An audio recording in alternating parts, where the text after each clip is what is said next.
yang bermuara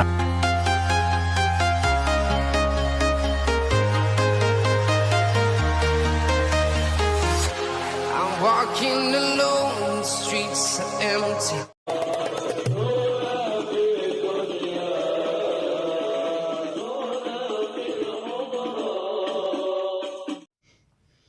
Assalamualaikum warahmatullahi wabarakatuh. Adik-adik sekalian, kita ketemu lagi dalam mata kuliah Etika Bisnis.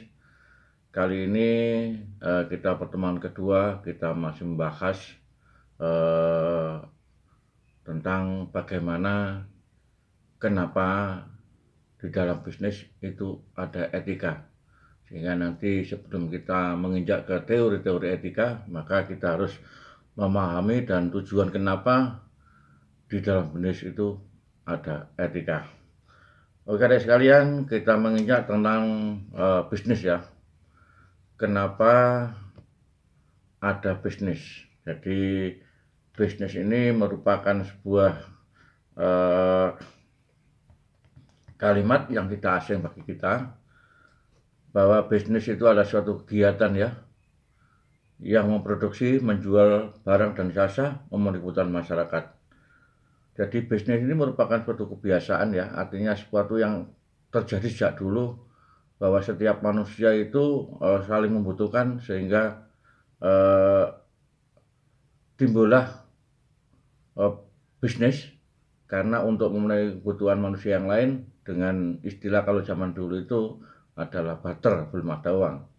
Jadi bisnis ini merupakan bagian integral dari kehidupan masyarakat. Jadi bisnis ini tidak bisa terlupakan di dalam tengah-tengah masyarakat, karena masyarakat yang satu dengan yang lain saling membutuhkan, sehingga timbullah produksi.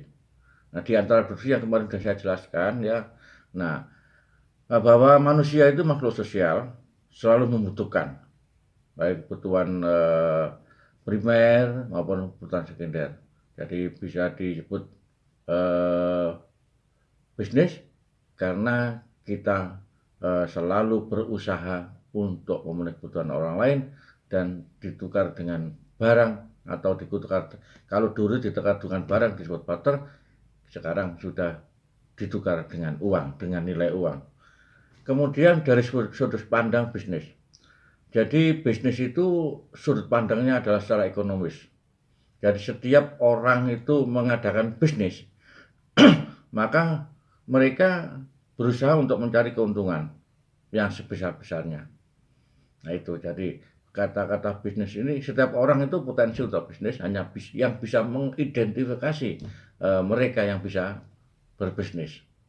Yang jelas, bisnis itu dari sudut pandang adalah ekonomis, karena bisnis itu mencari keuntungan, dan bisnis itu adalah membutuhkan dana modal, sehingga modal itu akan kembali beserta keuntungannya. Kemudian dari sudut pandang moral, maka bisnis ini harus betul-betul ya, harus betul-betul sesuai dengan sebuah adat budaya di suatu ketika, di suatu lingkungan, disebut moral ya. Karena apa? Ketika kita menjual barang tidak sesuai dengan apa yang ada di dalam sebuah lingkungan atau daerah, maka bisnis tidak akan laku. Maka dalam hal ini, moral ini merupakan sesuatu yang disesuaikan dengan apa yang ada di sebuah lingkungan setempat. Sehingga, dan itu pun tidak melanggar. Artinya dalam sudut pandang moral ini, bisnis ini dilegalkan karena sesuai dengan kebutuhan yang ada di sebuah daerah. Kemudian dari sudut pandang hukum, nah ini bisnis ini tidak bisa lepas dari pandang hukum. Karena apa? Bisnis ini dalam, kalau kita berbicara hukum, berarti ini regulasi daripada sebuah lembaga pemerintah. Jadi apa yang dijual dari sudut pandang tidak boleh yang sesuai, yang melanggar hukum. Ya, karena apa? Misalkan bisnis yang melanggar hukum itu kan riskan ya, dan pemerintah tetap memberikan legalitas. Apakah bisnis tersebut itu melanggar atau tidak? Karena di sini hukum itu sangat penting ya, membatasi sebuah produk, apa itu bisa dilegalkan atau tidak. Dan karena apa? Tujuannya tetap dalam hal ini dari sudut pandang hukum, ini adalah melindungi masyarakat agar tidak merasa dirugikan. Kemudian mengapa? Ini sudah kita menginjak tentang mengapa bisnis harus dilakukan secara etis. Nah, tadi sudah saya sebutkan bahwa etis ini ada suatu adat istiadat atau apa yang ada di sebuah daerah satu dengan yang lain itu tidak sama. Makanya bisnis itu harus dilakukan secara etis. Bisnis harus dijalankan secara etis untuk memenuhi kebutuhan para pemangku kepentingan.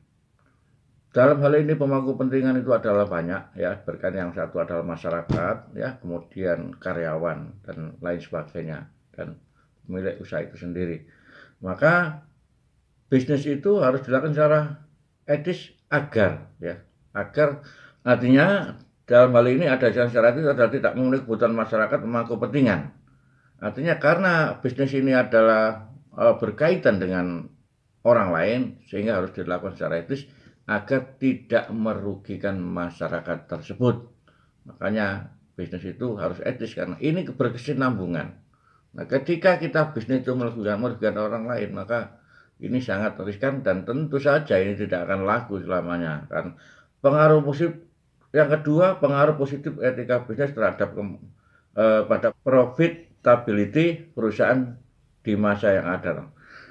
Jadi kita harus berbisnis secara positif agar perusahaan kita itu tidak akan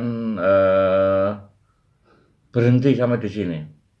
Kita harus menjaga agar produk kita itu disukai terus sama masyarakat. Jadi di masa yang ada terus kita melakukan sebuah bisnis ya, makanya kita harus bersikap positif. Kita harus melakukan masyarakat, jangan sampai merugikan orang lain. Karena bisnis itu adalah sangat berkesinambungan untuk masa yang akan datang. Pemerintah mewajibkan untuk menjalankan bisnis secara etis. Nah, dalam hal ini sudah saya sebutkan bahwa dalam hal ini pemerintah itu mewajibkan setiap orang itu memproduk ya, sesuatu bisnis, maka pemerintah akan mencampuri, dalam hal ini adalah untuk melindungi pemerintah melindungi masyarakat melalui regulasi hukumnya. Itu jadi kalau kita berbicara bisnis tidak bisa lepas dari pemerintah, karena pemerintah dalam ini adalah mengawasi segala produk agar masyarakat tidak merasa dirugikan. Itulah kenapa bisnis harus dilakukan secara etis agar masyarakat merasa terlindungi, baik itu karyawan, baik itu lingkungan, dan berkaitan dengan ekosistemnya itu harus terlindungi secara baik. Kemudian juga mencegah kerugian bagi masyarakat pemangku kepentingan akibat tindakan sebuah perusahaan. Nah, kita harus juga mencegah kalau kita melakukan bisnis ya, jangan sampai kita merugikan masyarakat. Apa yang kita beli harus sesuai dengan kualitas yang ada. Karena apa? Kita berkesinambungan agar bisnis kita terus laku. Tentu kita harus mencegah agar kita sama-sama menguntungkan. Jadi jangan sampai kita bisnis itu hanya sesaat, tetapi kita harus berkesinambungan. Artinya pemangku kepentingan akibat tindakan sebuah perusahaan ini harus betul-betul baik agar bisnis kita terjaga dan berkesinambungan secara terus-menerus. Dalam persaingan bisnis yang semakin ketat, para pelaku bisnis sangat menyadari bahwa konsumen adalah raja. Nah, di sini kita sudah memahami bahwa konsumen itu raja. Ketika kita membuat produk ya yang tidak berkualitas dan ini merugikan, maka ini persaingan banyak. Jadi produk itu tidak dibuat sendiri, ya produk itu juga dibuat orang lain. Bisa sama atau hampir sama, mereka juga melayani masyarakat dengan baik. Ketika kita membuat produk kemudian kita tidak sesuai ya, artinya merugikan masyarakat, tentu ini berbahaya sekali. Karena apa? Bisnis kita itu laku atau tidak itu tergantung konsumen. Karena konsumen itu adalah raja, dia memilih produk-produk siapa saja karena ini adalah mereka yang punya uang, ya mereka yang kita buat produk kita untuk mereka, itu ya. Jadi ingat bahwa bisnis itu adalah untuk konsumen dan konsumen di sini adalah raja, maka layani konsumen dengan baik. Kemudian di dalam era-era sekarang, ya era-era sekarang, perusahaan-perusahaan modern menyadari bahwa karyawan bukanlah tenaga yang paling siap untuk dieksploitasi, namun sebagai aset penting perusahaan. Nah, di era modern seperti ini, bahwa karyawan itu tidak bisa kita tekan, tidak bisa kita kerjakan sesuai dengan kemauan kita. Karyawan itu adalah merupakan aset bagi perusahaan untuk menjalankan sebuah roda ekonomi, roda organisasi perusahaan dengan baik. Jadi di sini tidak ada kalah pentingnya bahwa karyawan itu merupakan aset perusahaan untuk menjaga kelangsungan produk dengan sesuai dengan target kita, dengan planning kita ya. Jadi jangan sampai kita merasa bahwa kita yang punya perusahaan kemudian seenaknya sendiri memperlakukan karyawan. Karena dalam hal ini karyawan adalah aset perusahaan untuk menjalankan sebuah organisasi perusahaan. Kemudian sistem pasar terbuka, pemerintah bersikap netral agar efektif menjaga kepentingan dan hak semua pihak yang dijamin. Nah, kalau kita melihat di sini bahwa sistem pasar ini adalah terbuka. Sistem pasar terbuka artinya tidak dimonopoli oleh salah satu pelaku ekonomi atau perusahaan, kecuali itu adalah produk-produk yang strategis berkaitan dengan orang banyak, berkaitan dengan politik. Jadi dalam hal ini pemerintah itu netral. Nah, peran pemerintah itu adalah memberikan kenyamanan bagi perusahaan, bagi masyarakat. Perusahaan tadi saya sebutkan tidak boleh memproduk yang merugikan masyarakat. Kemudian pemerintah juga akan melindungi perusahaan agar perusahaan tersebut bisa berjalan dengan baik.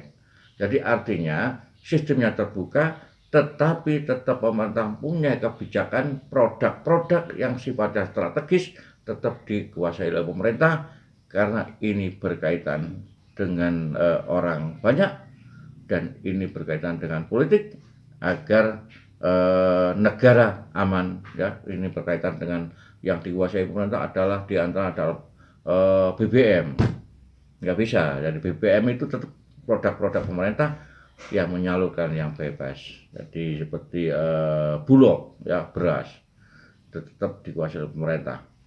Nah ini memang ini berkaitan orang banyak, kebutuhan pokok yang harus disediakan. Kalau ini diberikan swasta di sini adalah hanya menjual, tapi produk-produk ini tetap dikuasai oleh pemerintah. Oke adik sekalian, saya kira itu pertemuan kita kedua dan mudah-mudahan dengan pertemuan yang singkat ini tentu harapan kami adalah adik-adik bisa menerima apa yang saya sampaikan dan mudah-mudahan kita selalu sukses. Saya akhiri, wassalamualaikum warahmatullahi wabarakatuh.